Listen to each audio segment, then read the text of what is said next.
In ancient Athens, the Parthenon, a dramatic building set atop the Acropolis with panoramic views of the city, was the center of government where the first democracy flourished. But spread below the northwest slopes of the Acropolis was an area that may have been more important: the Agora, the meeting place of ancient citizens and scholars.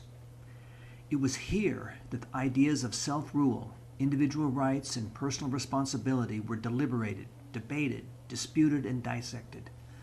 For philosophers from Socrates to Plato to Aristotle, the roughly 30 acres of buildings, parks, and temples provided a stage, a classroom, and a workshop.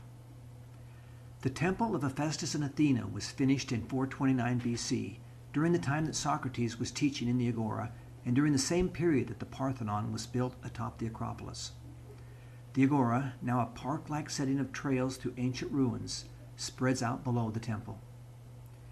The temple of Hephaestus in Athena is the best preserved of the ancient Greek temples, and the only remaining standing in the Agora.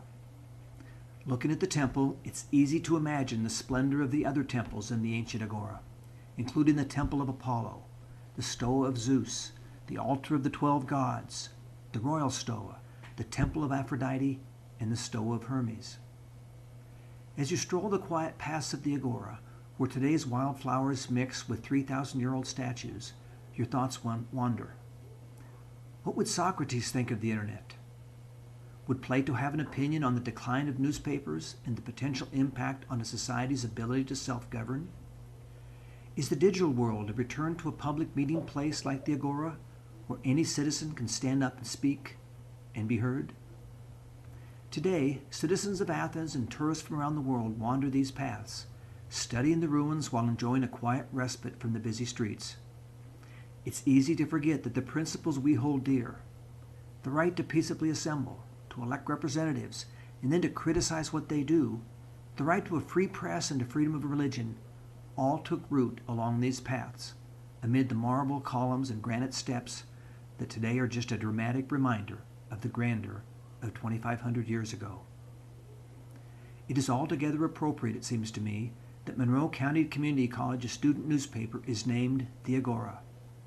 A good newspaper and a good website can be the meeting place for a community, the public forum where information is exchanged, ideas expressed, and opinions formed. Along the eastern edge of the Agora, a sign marks the Panathenic Way, the main street through Athens from the Agora to the Parthenon, a symbolic road from thought to idea, from principle to theory, from discussion to action. And near the western entrance, another sign points to the remains of Simon's house, a favorite teaching spot for Socrates, where underage students could meet with the master. Sit down, look up at the temple of Hephaestus and Athena, and let your imagination wonder what it would have been like to join Socrates at Simon's house. Would it help you understand why seeking truth is among the highest callings in any century? Would you have heard for the first time some of the ethical principles that are now central to our pursuit of excellence in journalism?